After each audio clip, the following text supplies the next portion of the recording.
Bismillah ar-Rahman ar-Rahim. In this episode, I wanted to discuss verse 77 of Surah Al-Qasas, where Allah says, وَابْتَغِ فِي مَا أَتَكَ اللَّهُ الدَّارَ الْآخِرَةَ وَلَا تَنْسَى نَصِيبَكَ مِنَ الدُّنْيَا. Now, the translation of this verse is, Allah saying, but seek through that which Allah has given you, the home of the hereafter, and do not forget your share of the world.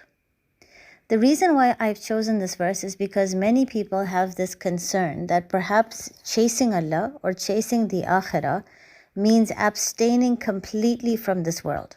So they think that Allah is asking them to give up their jobs, stop caring for your profession and exams, stop setting goals for yourself in dunya, and just do the bare minimum in this world while maximizing the time that you spend studying the Quran and engaging in zikr. Now that is actually incorrect. We have to understand that there isn't a contrast between deen and dunya. So it's not like you either engage in Islam or you engage in this world, but you cannot have both. If that were true, then you would not find multiple verses of the Quran telling us to seek Allah's bounty on the land. Or as in the case of this verse, you would not see Allah mentioning that don't forget your share of the world.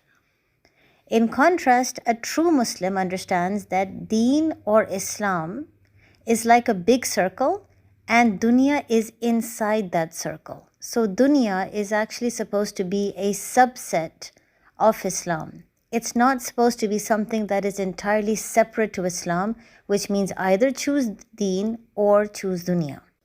In fact, to just elaborate on this, to say that your dunya should be a subset of deen actually means three things. Firstly, it means seek dunya, but make sure that you are aware of the limits that Allah has set. So while you are seeking dunya, do not engage in haram, corruption, bribery, fraud, cheating, abstain from consuming sood. Just ensure that your rizq is halal. It might not be a lot, but if it is halal, then there will be barakah in it. So instead of running away from dunya and considering all engagements that are related to dunya as being a waste of time or being haram, Allah is saying, no, seek dunya. Work hard for it. Strive for it. Strive to do good in your exams. Strive to excel in your profession and in your career, but make sure you're doing it the halal way. That in itself is a jihad. Because you are aware that you can earn a lot more and that you can excel a lot faster if you engage in haram. But you are choosing to control your desires and your craving for this world by choosing the halal option. The second thing that it means to say that your dunya should be a subset of deen can be seen again in this verse where Allah is talking about seeking the akhirah through that which Allah has given you. Now what this means is that Allah has gifted each and every one of us a certain skill. Some of us are good at teaching, some of us are good at mentoring, some of us are very creative. Each of us has a skill and each of us has certain resources at our disposal.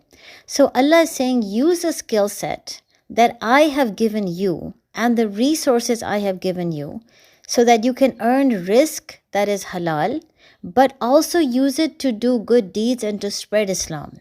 So if you're a teacher of some academic subject, then teach it. But while teaching it, inject Islam into it whenever and wherever you can. Help your students see the subject through the lens of Islam. This is called the Islamization of knowledge. Similarly, if you are a doctor, use your knowledge to cure patients, but also use your time to invite your patients to Islam. So for instance, when your patients praise you for curing them, remind them that it is Allah who has cured them and not you. When your patients are upset and stressed because of their illness, share verses of the Quran that they can recite to boost their tawakkul. This is what this verse means. It's not a war between deen and dunya. It's about incorporating your dunya inside of your deen. And lastly, to say that your dunya should be a subset of deen means that you should distribute time evenly between dunya-related activities and Quran-related activities.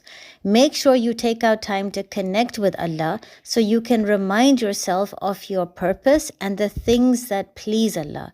You can remind yourself of Sharia, you can remind yourself of the Islamic principles, Else, if you don't do this, if you end up spending too much time towards dunya related activities, without even realizing it, you will start to seek haram. You will start to engage in evil to the extent that now your dunya is not a part of Deen. Now your dunya has become separate to Deen.